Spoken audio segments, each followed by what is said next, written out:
Evening, track gang. I say it's evening because it is evening for me. It happens to be Monday, August the 3rd of 2020. This is vlog 31. I'm your host, Ray Boeville from the Boeville in Newtown. And I'm doing something a little different tonight. Something I haven't done in a while. I'm sure you can probably hear in the background that I've got a couple of trains circling, which I do. They're not running from the dispatcher's panel, they're actually running from the local. But I've got my tank train and my, the northbound tank train and the southbound coal train running. And in a little bit I'll swing around here and I'll show you what we got going on, which isn't much. I'm just running trains.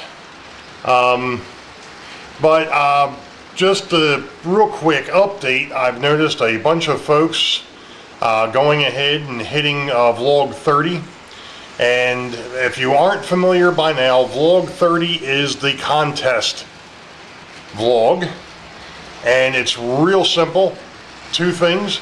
All you have to do is be a subscriber by August the 15th of 2020. And all you have to do is go back to vlog 30 and just put in the comments, "I'm in." I've noticed a bunch of people put that and then put something else behind it. That's fine. As long as I see the words, "I'm in," I know you want to be a part of the contest. So, you know what? Let's go ahead and swing the camera here and we'll see what's going on. I probably really should have just put this thing in the ops mode or in the show mode and just let it run, but that's okay. Right now we've got the nickel plate road PA1 number 182 pulling the southbound coal drag from Harrisburg going down to Richmond. It happens to be a 1, 2, 3, 4, 5, 6, 7, 8, 9, 10, 11, 12, I don't know, 14 cars. And then on the northbound side here, we've got a Chesapeake and Ohio, actually it's a Chessie System, Chesapeake and Ohio FP45 pulling the northbound chemical train, or the tank train, however you want to look at it. And he's running a little bit quicker than what I'd like, but for right now it seems to be fine. I've found another issue, of course. Just as I started these guys up with the FP45 and the 119-degree crossing that I've got down here outside of Boeville. Not sure why he doesn't like it, but all of a sudden he didn't like it. The first couple of trips through, it seems to have gotten better, so I don't know what its deal was. It might just be the fact that it's been sitting for a while. I'm finding out that even some of my older stuff seems to like to jog quite a bit, which isn't a bad thing. But with as much as the operations as I've done on this thing up to this point, I think I'm getting pretty close. And of course, as soon as the camera's on, we have a problem. My aforementioned tank train's got another issue.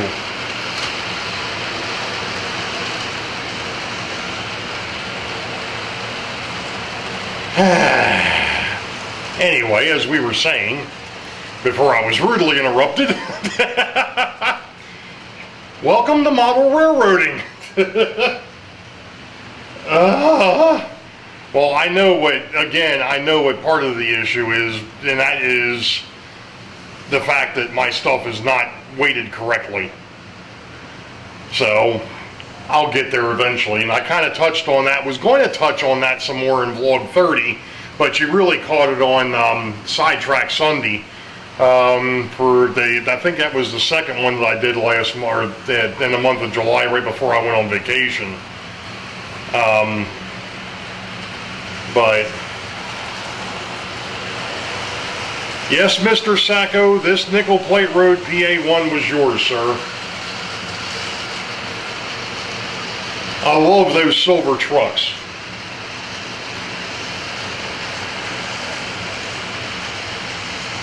And of course that nickel plate paint scheme,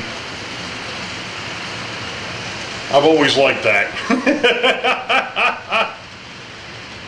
And if Brian from the Crossed Anchors Railway happens to be watching, Yeah, I've got a turntable, and I'm sure if you've had a chance to catch a few of my vlogs, I've had issues with that thing too. It's finally, knock on wood, working the way it's supposed to, for the most part. I think I've still got some minor tweaks and things that I have to do with it, but for the moment, it's fine. I'm not working it right now because I'm not doing any local switching. These two trains that are running are supposed to be through freights. They're only supposed to go from Harrisburg to Richmond, Richmond to Harrisburg. But since we're talking about that, and it's one of those things that comes up from time to time, let's go ahead and we'll touch on the railroad again. First off, this railroad is, I guess for lack of a better term, 60 years in the making. I've been in and out of the hobby for about 40 years. My grandfather actually started what is actually up underneath of, or what will be up underneath of Boeville. Started that for my father back in 1950. Obviously, it's changed quite a bit over the 60 years that it's been around. Because originally that was 3 loops of track with a siding on the back end and 3 little spurs off of it. Then of course when I was born, my father built a 4-foot by 6-foot for me, which was in the upstairs of the house we were living in. I lived with my grandparents for the first 6 years of my life, 5 years of my life, sorry. So when my parents moved into their first house, that Christmas my dad brought his layout over. The second year in that house, we went ahead and took his layout and my layout and combined them. The year after that, we completely dismantled both of them and put them into 2 4x8s. In fact, the old 4x6 that I used to have is long gone. There's nothing left of that. I have no idea what ever happened to that and the moves that my parents made after the fact. But anyway, so after that, while I was in the service, I put together a 2-foot by 5-foot yard that was attached to one of the 4x8s. So you had a 2x5 up one side, the 4x8 and the 4x8. If you actually go back through some of my older vlogs, I do touch on what this layout used to look like. Then we get into the 90s when things fell apart. And then 1999, the year my daughter was born, that Christmas, I resurrected the layout. And then we moved in with my mother-in-law and my grandfather-in-law for a few years, and my daughter and I went ahead and rebuilt the layout again. That was the 13-foot by 11-foot layout that actually was in the old house that I had before this one. And then we moved last year, and that brings us to this point. We went from a 13-foot by 11-foot to a 34-foot by 8-foot monstrosity, and I've lost my tank cars again.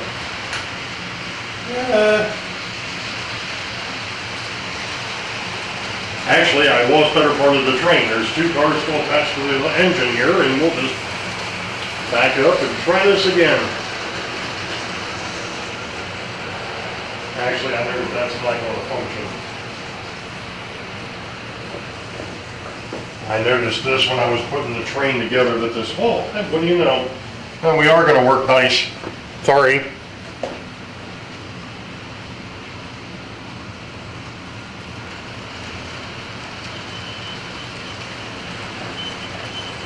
Here it is, the coal train's been running like a son of a gun, and this one here wants to keep jumping the track. Or just decoupling. Anyway, whoops. Sorry, I decided to swing this direction. Anyway, so now we're up to this point where we've got this 34-foot by 8-foot layout that's under construction.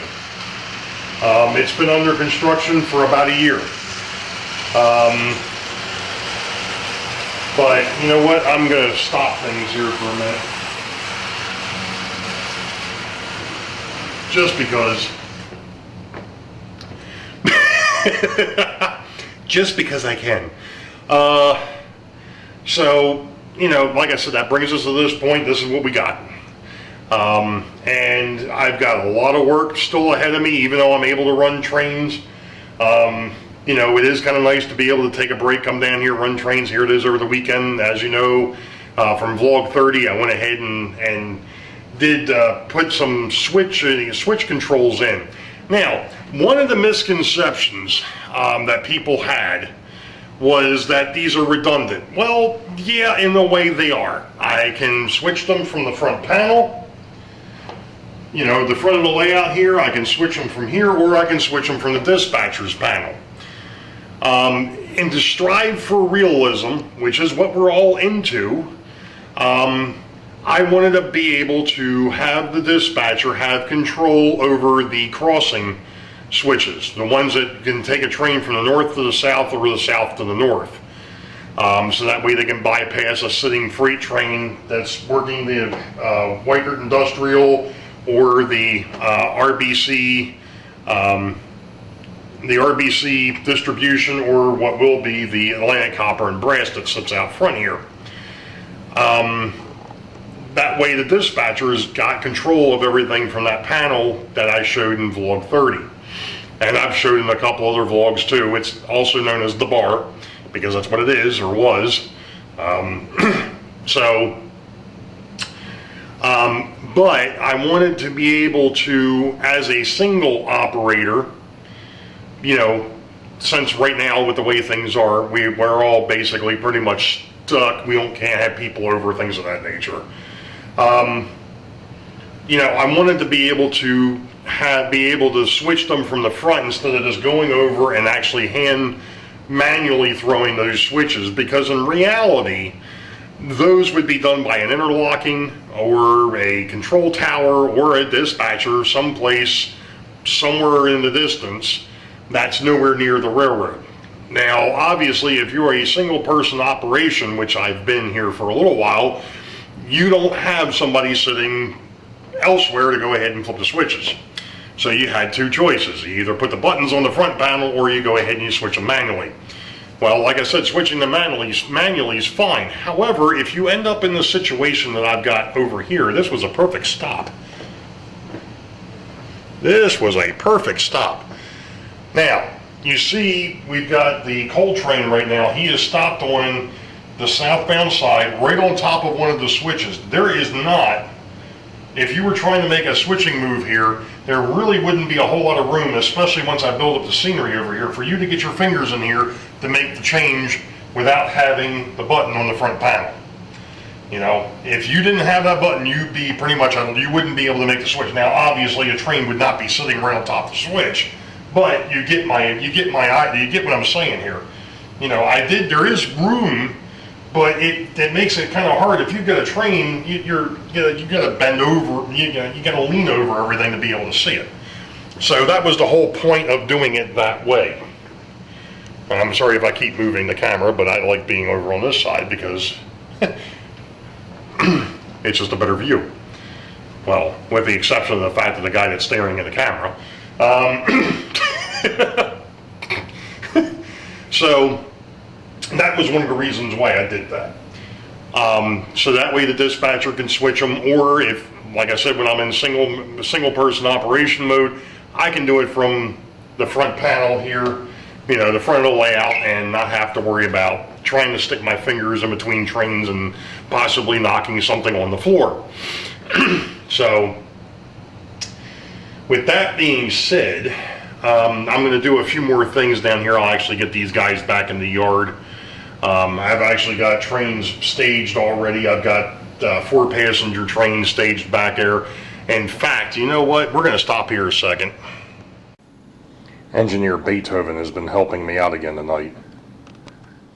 So anyway, I was talking about the trains that are staged. Right now, obviously, we've got the northbound tank train out there. We've got the southbound coal train. But also sitting here staged for southbound, we've got my Pennsylvania GG1 and my other Pennsylvania F7. And it's funny, I was watching Sparky's video, that live stream that he did with StreamYard, and welcome to StreamYard, Sparky. Oh, we're going to have some fun now. And there's my another one of my F7s. That's a Baltimore, Ohio, and of course my E33 New Haven electric. So I got two of my electrics sitting here staged to go out for whatever next run will be, or when that will be.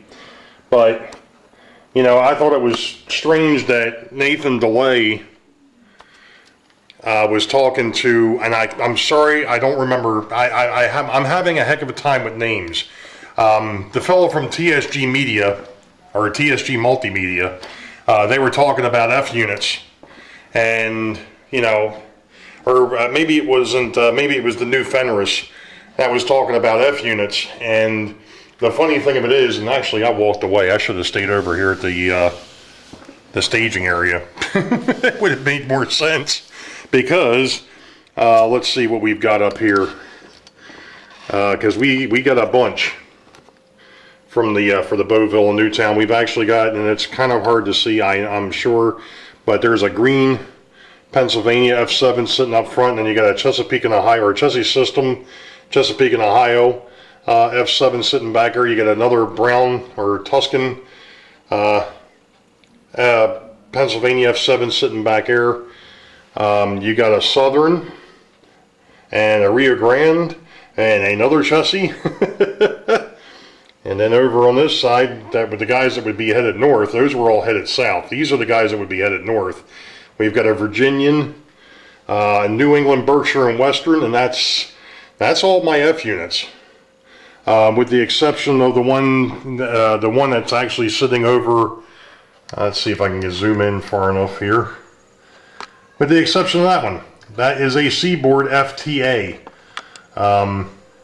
Not exactly sure what FT stood for, but that is a Bachmann Spectrum FTA, painted up for the Seaboard. So that's my F units. Of all my, outside of the GG1, or outside of my electrics, the F units I think are probably some of my favorite units, because of the fact that the paint schemes that were on those units.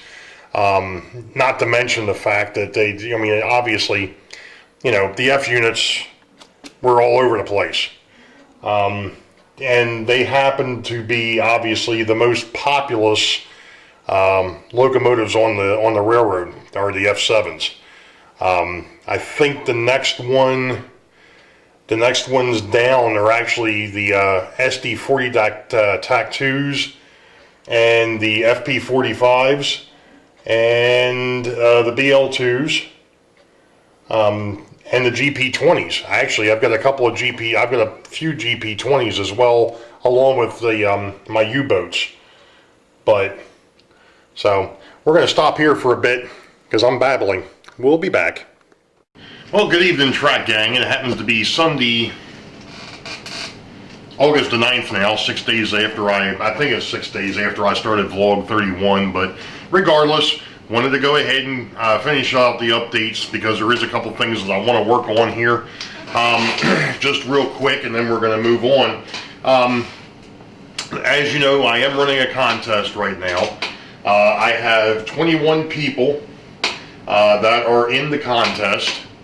Unfortunately, something really weird is happening, and I'm not sure why it is, because David Z to G, Georgia Sunbelt, Hot Rod Rodney, and Joe Rader, for some reason I can't find when you guys actually subscribe to me. It's not a big deal. I know you're subscribers, obviously, because of, you know, the fact that we've been around for a little while, and, you know, it's just a little bit odd that I can't find when your actual subscription date was. Like I said, it's not a huge deal, because I do know that you guys are subscribers, so we're good. So right now, the 21 people are John from the Schuylkill River Valley, David Z to G Scale, John Dilly, Grandpa Rails, Steve 87 PSAP, Anthony from the Georgia Sunbelt, Dave Thurber from the, I'm sorry, that's not Dave Thurber. I'm trying to think, oh, I know who that is. Oh my gosh. And Marcel's gonna kill me.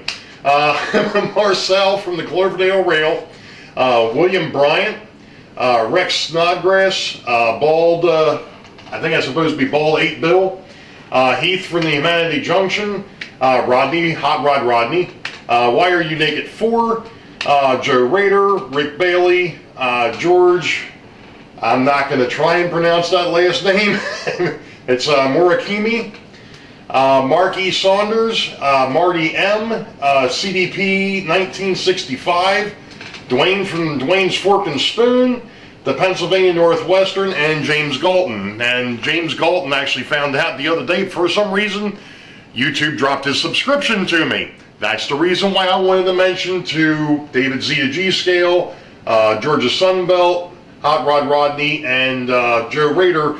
Check your subscriptions. Make sure that you still have me in your subscriptions. But anywho, so that's who I have in right now.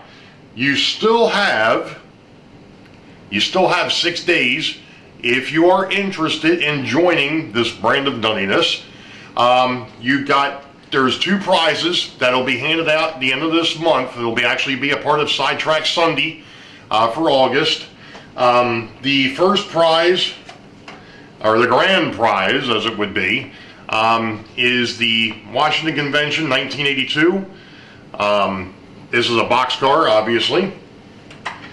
You have the Southern Pacific prototype refrigerator car. This here happens to be from the Mideast region, their 35th anniversary, 1946 to 1981.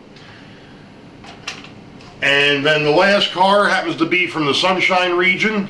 This is a tank car. So this here is from the Florida region, obviously. So that's the grand prize. And the second prize is going to be this liquid nitrogen car, which is barely on the screen. And yet another, get off of there, the Southern Pacific prototype refrigerator car. This also, again, for the Mideast region. I actually have 3 of them. I'm going to be giving 2 of them away. So that's the prizes. These are all HO scale. Sorry for anybody that's in a scale other than HO. I don't have anything other than that. So the only thing you have to do is go back to vlog 30 and in the comments put I'm in. And you have to be a subscriber by August 15th. If you're a subscriber by August 15th and you put in that comment, I'm in, and it doesn't matter if you put anything else behind it, as long as I see I'm in, you'll get added to my list. And it's not a naughty list, it's actually a good list. You want to be on this list. At least I think you do. So that's what we've got for this week's vlog. Actually, this is a bi-week week because of the fact that I missed a week because I was on vacation. So there hasn't been anything else going on. Actually, my youngest brother did come down today for a while. We worked on a couple of things that he needed to be fixed, and unfortunately we didn't have any luck with that I know of. I haven't heard any more from him, but we'll have to see what happens. You all know the deal. Wait for the high ball. Green tracks ahead. We'll catch you all next time. Be safe. God bless. See ya.